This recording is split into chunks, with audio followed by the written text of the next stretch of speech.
Unfiltered, the official Sunderland AFC podcast.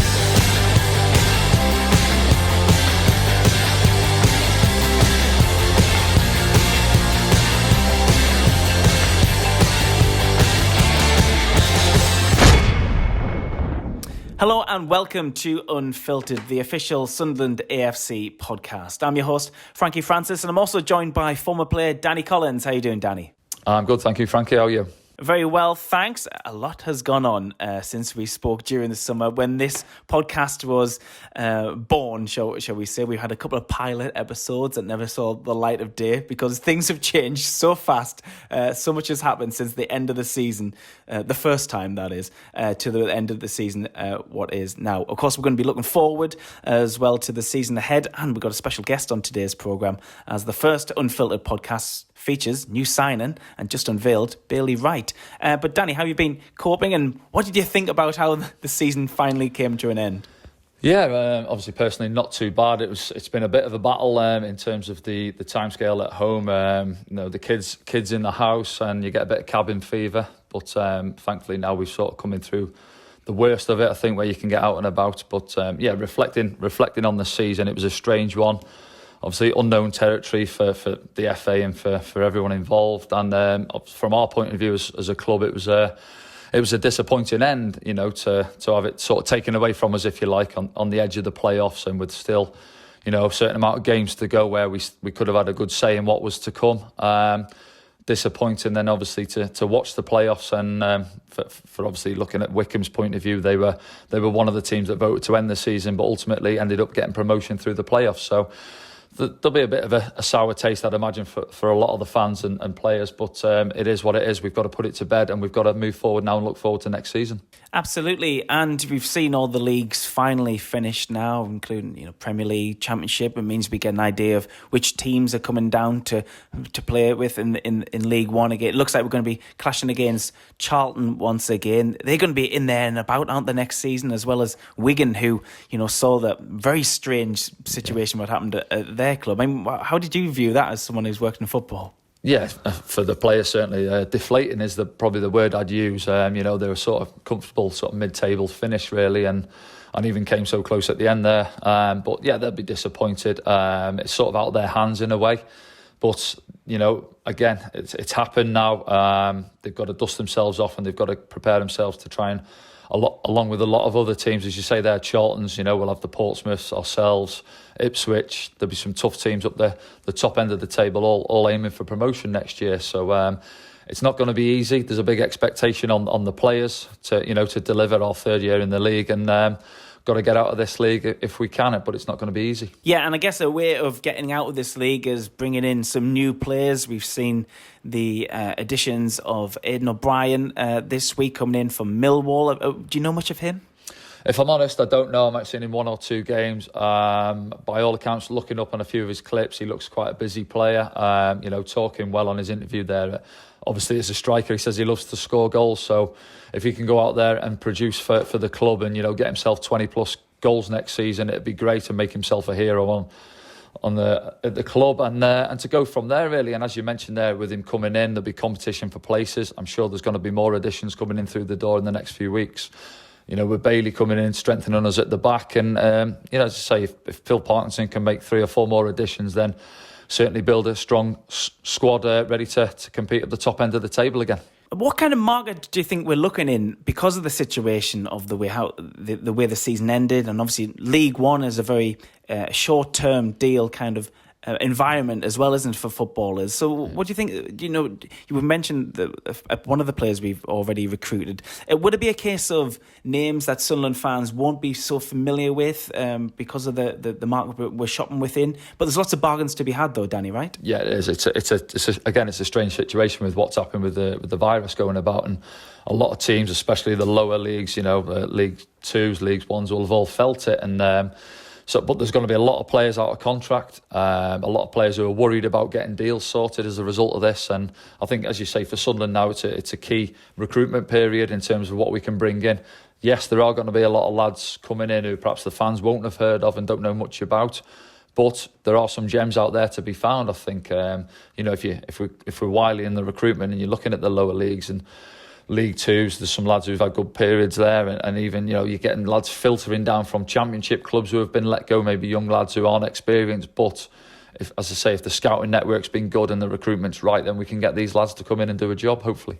And one of those people that we've made permanent is Bailey Wright. In those 5 games, it was only 5 games we saw him in action in, but he really did solidify that defence, didn't he, for Sunderland last season in the games he featured in. And you could say that the form was, you know, affected from him not being in the squad towards the end. How did you see Bailey in a Sunderland shirt, and do you think he's a good sign for Sunderland? Yeah, certainly. As you say, you touched on the games he came in. He played 5 games, had 4 clean sheets, only lost the one of the games there away at Portsmouth. And, you know, so to come in, play 5 games and has 4 clean sheets as a defender, it's what you paid for, it's what you want to do. Perhaps it's no coincidence that when he came out of the team, that the next 5 games the lads played, they only won 1 of those. So, yeah, you can look at stats and who was in and around the team, and Bailey obviously didn't feature in those games. So I'm sure he was a big addition. You know, as you say, I've played against him a few times. He's at a good age, you know, 28 for a centre-half. He's vocal, he's a captain type, a leader at the back there. And, you know, if he's playing in the back 3, I think he's perhaps the ideal one to sit in the middle of the other 2 lads either side of him, you know, dictating play and getting lads back in shape and stuff. And certainly a good addition, I think, to the squad moving forward. Yeah, he's got a good pedigree, really, hasn't he? Championship quality from Bristol City. Played 179 times for Preston North End, as well as being an Australian international. Yeah. We've got some good players in the side, haven't we? International still at this level. They've got to make a difference in League One. Yeah, of course it is. It's experience. You know, you need. I always think you need a good blend. You know, some good young lads coming into the team. Obviously, you know, looking at Denver Hume last year, his first real full season in the team, if you like. He as the season got on, you could see he was progressing with confidence. And but then you need the experienced lads, a good spine in the team with some experience. Hopefully, you know, Will Grigg, as you say, an experienced player both at international level and at the levels he's played, and hopefully he can come back himself now. You know, dusted his head off, if you like, in the close season, and you know, come in and want to have a real good go at it this season for us. You've still got Max Power, Grant Ledbetter in the team, so these can bring these young lads into the team who are coming in to look for experience and the voice around the place. And hopefully, you know, say Phil Parkinson can bring 1 or 2 more players in with the experience of some young lads, and we'll have a good blend in the squad. Absolutely. We'll speak to him in a second, but the whole idea behind this podcast is we get to speak exclusively to players in and around the first team. We're going to be bringing you lots of features and in-depth interviews over the season ahead. But we thought we'd start today's and first podcast with new signing Bailey Wright. Let's hear from him. Hello and welcome to Sunderland AFC. Bailey Wright. Bailey, congratulations on signing for Sunderland. How does it feel? It feels good. It's fine. It's nice to finally get it done after what's been an interesting few months around football and everything. And just delighted to get it sorted, and can't wait to get in and start pre-season. How long have you known about the possibility of signing for Sunderland permanently? I knew when I come on loan back in January that the possibility of signing would be there, and for me, I just wanted to do my job and be successful on the football pitch and see what happened from there. So sort of talks probably didn't really start until after the season was finished the way it was, and when everyone started planning for next season. So yeah, the talks have been going for a bit now, but I'm glad we got there, and I'm buzzing. And of course, we've had this strange situation of lockdown, and ultimately the league we play in being cancelled. How have you been occupying your time during lockdown, and where have you been during that time? I've kept myself busy. It was from when the lockdown started. I actually was in the middle of my rehab from the injury I picked up against Oxford. So that was a bit of a challenge thrown at me. I think there was a lot of challenges for everyone, but I had to get myself fit and ready, which I was hoping to be fit and available for what could have potentially been, playoffs or, finishing the season. So I would have been ready for that had we gone back, and that was my goal. And then from then on, I just kept myself busy. I've actually gone and done a personal training degree from home just to keep myself sane and keep myself busy in the days. I've just been based down in Bristol, which is where my wife and my dogs are. So just kept busy and try to keep occupied doing things around the house and doing the right things really. Yeah, a very uncertain time for footballers in a position like yourself. I mean, mentally, how do you cope with that? The prospect of, there'll be a lot of free agents out there right now struggling to find clubs, or maybe worried about where the career's going to go next. Was that ever in your mind? I'm a believer of control the controllables, and being a free agent's one of those things. You got to back yourself, back your ability, and things will work out. I like to think that what I've done so far, I'd have opportunities, which I have had. But of course, there's the mental side of things. Some days you're cool, calm, and you're collected about what the future will hold, and then other days you seem to it builds up on you a bit, and you just want to know, you want a bit of certainty so you can start planning.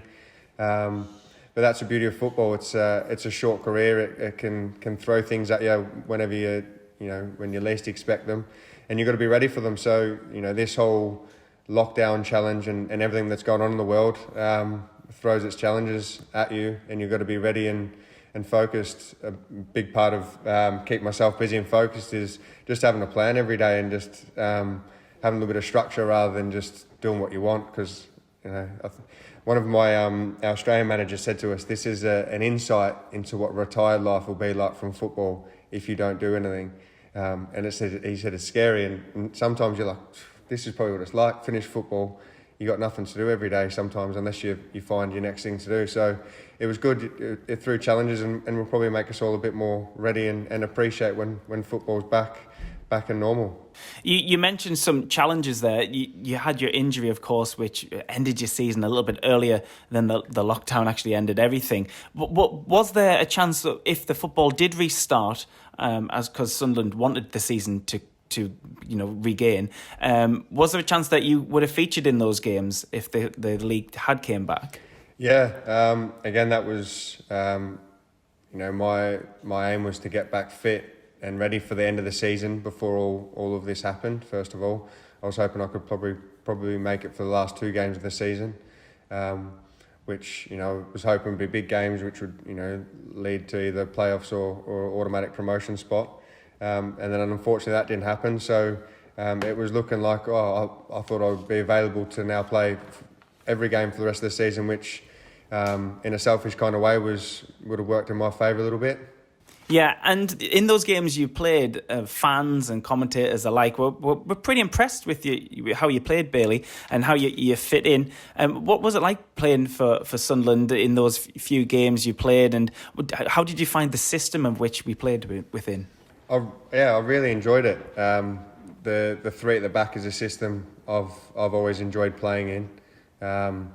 And when I spoke to the gaffer when he wanted to bring me into the club on loan, that was where he saw me playing in the middle of a 3, or maybe left or right, depending on how the games went and stuff. And that was a part of me wanting to come to the club. Was the manager, a massive part of that, and his system and the lads we had. And obviously I only played 5 games, but I loved the feeling I got from everyone in the club, everyone around the place. Danny, have you ever played against Bailey? I've come across Bailey before. I did have a little check on the stats and stuff. I think when I was at Forest, I played against him in a cup tie, 4th round cup tie, I think, at Preston, when he was at Preston. I think we came out 2-0 victors on the day in that one, and I think Sheffield United beat us in the 5th round in the next round. But I'm sure I've played against him on 1 or 2 other occasions, maybe when I was at Rotherham as well. So, but obviously at other enders of the pitch, might have had 1 or 2 tussles at corners and stuff. But a few elbows coming in and stuff. But no, I've obviously watched him and watched Bailey last season in the games he played, and obviously when he came into the team, I think winning 5 games you played Bailey, didn't you? And winning 4 of those games, picking up 12 points out of the 15. Unfortunately, as you say, picked up your injury away at Oxford, the ankle ligaments, wasn't it? That you picked up, touching on that, that's the only injury I had in my career was at Forest, came down off a header and tore my ankle ligaments as well. And I think I was out for sort of 8 to 10 weeks with that. Obviously, as you said, touching on there, you were looking to get back if we had got into the playoffs last season.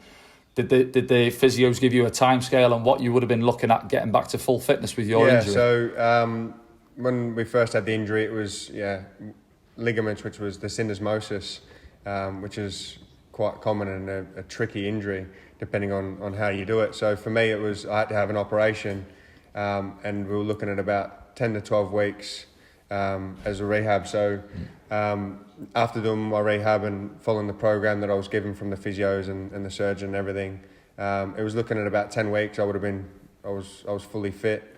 At that 10 weeks, all I was doing was running on a field and wasn't able to, get into a proper training session or, go and kick someone and give it a proper test, which is what you want to do as a centre half. But it threw its challenges because I wasn't able to see a physio when lockdown began. So a lot of it was just over the phone, sort of, how's it feel? It was a real gauge of, trusting myself and trusting where I was at, and it's like sometimes you need that second opinion. You need always advice from someone to see it, to make sure you're on track and you're doing the right things, because you don't want to go put 10, 12 weeks of rehab work in and find out you're way off and done the wrong things. But fortunately, with technology nowadays, you can call each other and do stuff like this as much as you want. So with help from the physios at Sunderland and from Bristol City, it all went to plan. So I would have been back and available to play, to have finished the season had it restarted again. What did you think about how the season did end, Bailey? Were you a bit annoyed about the way the voting process worked? I mean, you had a case of some of those teams, of which one of them went up through the playoffs, who actually voted to end the season. How did you feel about that? It's frustrating, and I think there's so many ways you can look at it, rights or wrongs. But there's no example of this ever happening before, and no one really knew the answers. As frustrating as it was for ourselves, as we would have backed ourselves to go and get promoted, and I'm sure we would have done that. There's no doubt in my mind that I believe we could have done that. The frustrating part is other teams got the opportunity. Some teams wanted it, some teams didn't. In what was unusual circumstances around the world in football. So I guess a decision had to be made one way or another, and you're never going to please everyone. And unfortunately, we were just we were on the poor end of that decision, which will leave us frustrated. But you got to move on. You can't dwell on it. We've got another great opportunity for next season, and we want to be a massive season regardless of what's happened. There's a lot to look forward to now. You mentioned the gaffer as well, and he was one of the reasons why you wanted to come to the club. But what does he like to work for, and what does he require and expect from his players? Yeah, like I said, I only worked with him for a short spell, but when you're a player, you come across managers and players a lot, and he's a manager whose sides I've played quite a few times when he was at Bolton, and I always liked the structure of the team, the discipline, and the hard-working, honest team, and I think that sort of it says it all there. He expects his players to give everything on that pitch, be hard-working and honest, and just be good people. And I think we had that culture. I certainly felt like we had the culture and we were heading in the right direction. So I'm excited to get a full pre-season with the lads and the manager and be able to build for a complete season and what I'm very confident about. Bailey, obviously you touched on it there in terms of formations. Now, watching the games last season, the gaffer did change it now and then. Obviously went with a back three or a back five if you like, and then sometimes to a back four. Myself, I've played in both a back four and a back three. It is a different role, especially if you're one of the outside centre halves. Obviously, what would you prefer as a centre half, really? Do you prefer a back four? So you've got your partner in the middle, you've got your right back outside you. Whereas in a back three, more often than not, the outside man gets the licence to go and join in and get forward a little bit more. Obviously, looking at Sheffield United this season, where their two outside centre halves love to bomb on and get joined in attacks. Whereas, what would you prefer as a player if you had the choice of back four or a back three? Me personally, I really enjoy a back three, and it's one I've played a lot with club and with our national team. And like you say, it depends on which position you play. If you're the outside centre backs or if you're the one in the middle, it can be a completely different style of how you play. I like back four, I like back three, but I think it depends on your personnel, and I like the middle of a three more than anything. You can just I bet you do. That's the comfy one. That middle of the three, isn't it? Yeah, directing the traffic. You tell people what to do, and they do the work for you. Which is I love it. It really does depend on the players you've got for the system for it to work. And sometimes it can feel like you just play a back five, and as a middle one, you could almost feel like the wasted centre back with not much to do when you get pinned in. So it all depends on how you play it. But when that system goes well, I really enjoy it. And yeah, I think as you get a lot of the fans. Sorry, Frank. Obviously, the fans. A lot of the times, I've caught comments when I've been at the games. Oh, why are we playing in a back five? We're at home and we should be. To me, you're only in a back five when you're under pressure. I mean, looking at teams who play, Newcastle, for instance, if they don't have a lot of the ball, you find yourself pinned in with the back five, don't you? But whereas for the likes of Sunderland playing in League One, one of the favourites to get promoted, it should more often than not be a back three, as you say, with, whether it be Denver Hume on the left should be getting forward, and Luke O'Nien or Conor McLaughlin, whoever's playing on the right-hand side of it, should be looking to get forward. So it should really be a back three, shouldn't it? And not a back five for Sunderland next season. I agree there. I think, when you've got legs in the team and athletes like that can get up and down and can do both sides of the game, obviously defensively get back and do your jobs, but when we go on attack, it's a licence for midfielders, wing backs to go. Sometimes the outside centre back can go, and it can be much more attacking than other formations. It can allow you to get a few more attacking players in the team. I know it might sound more defensive, but sometimes it can allow a bit more freedom as well. So yeah. It's a formation that can be tweaked and changed so many different ways depending on what teams you play, and it really can be attacking formation which can pin the other team in, which like you said, there will be the favourites to get promoted, and you want to go attack teams and have majority of the game and dominate. And I think it's a formation that you can mix it up and change it about, and if need be, you can with the personnel change it to a back four if we need to. We've got lads that are versatile that can play a few different positions, which is also important. And some of those lads feature people like Tom Flanagan, who's put his pen to paper as well at the club, Jordan Willis, who looks like a great asset at this level as well, and Denver Hume and Luke O'Nien, who are really finding themselves in the game over the last couple of seasons in particular. What they like to play with? What are they nice lads as well? Yeah, it's a great dressing room. Good bunch of lads, just honest, normal blokes really, which is good. And like I say, some real quality on the pitch in that team, as well as good people off it. So, yeah, I only had it felt like a short spell for myself, but got to know the lads really well. A welcoming group that are honest and hardworking and committed. And I think that they're the most important things that you have. And on top of that, we've got some real quality amongst all of them as well. So. Some exciting players there, and a lot to look forward to for the next season for sure. So let's look forward to that season. When can you get into the training ground then, Bailey? When can you meet up with your squad mates? I'm hoping I'll be in on the 10th of August is when I'll be able to come in. Unfortunately, I was stuck in Ibiza, and a rule change meant that I have to self-isolate now for 14 days.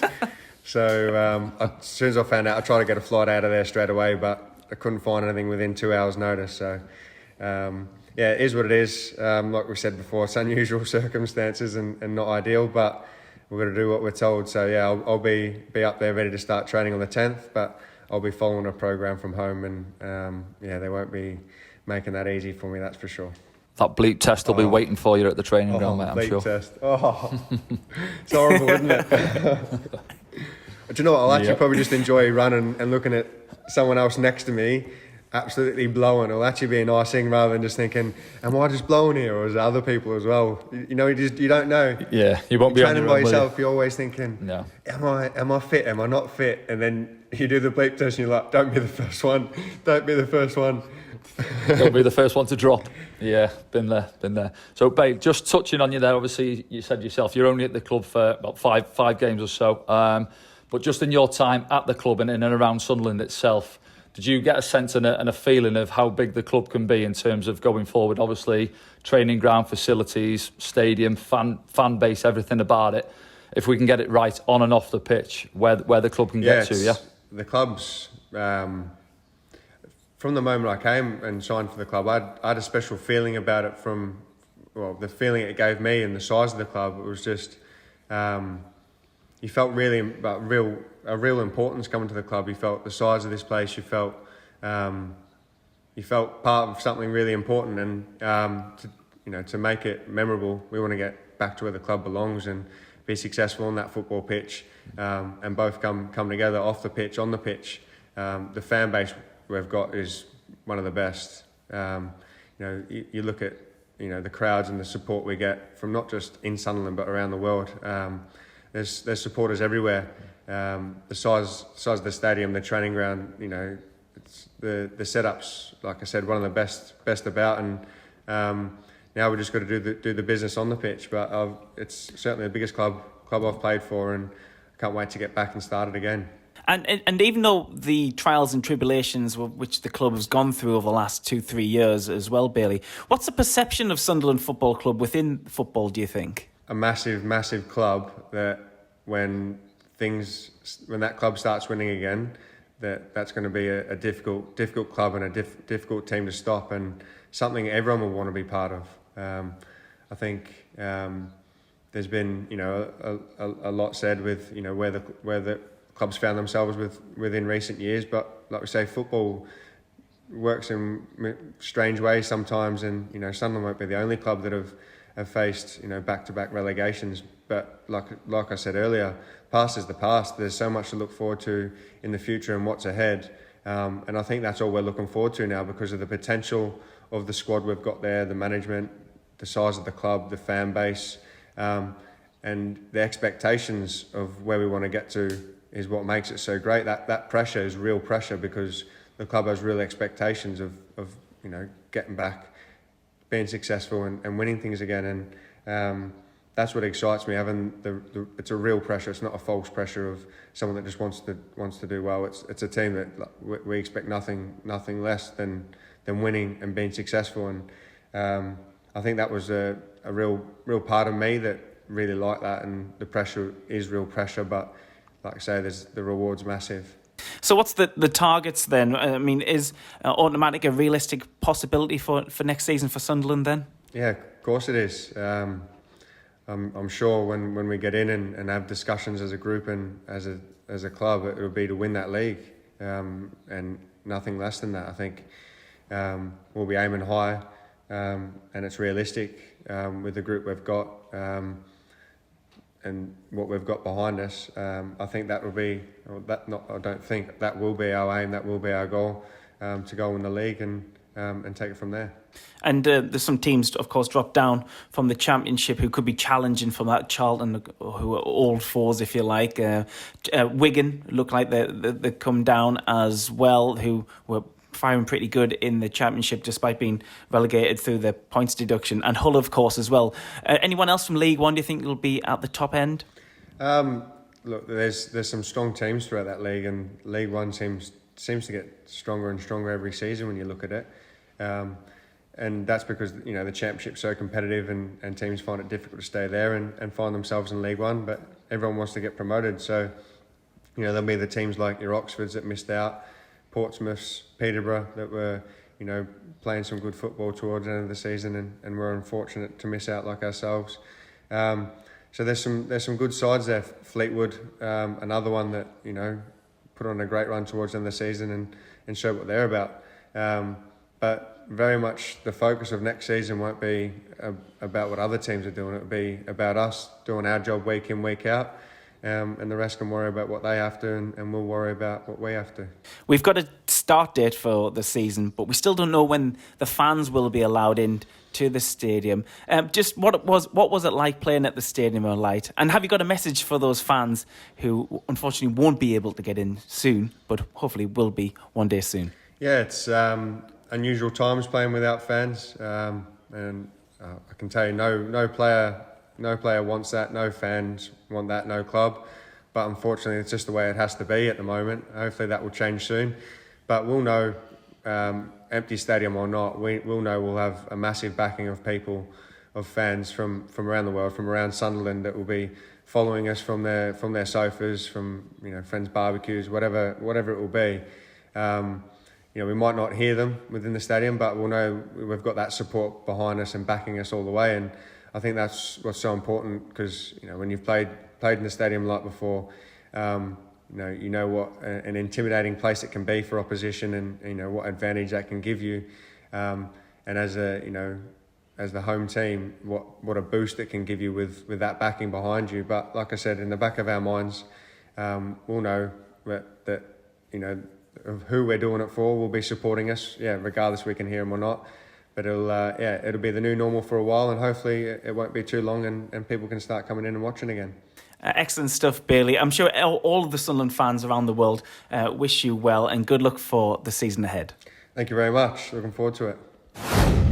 So that was Sunderland's new signing, the third one before the start of the new season. And it was, of course, Bailey Wright. Danny, impressive what you heard? Yeah, certainly he speaks well.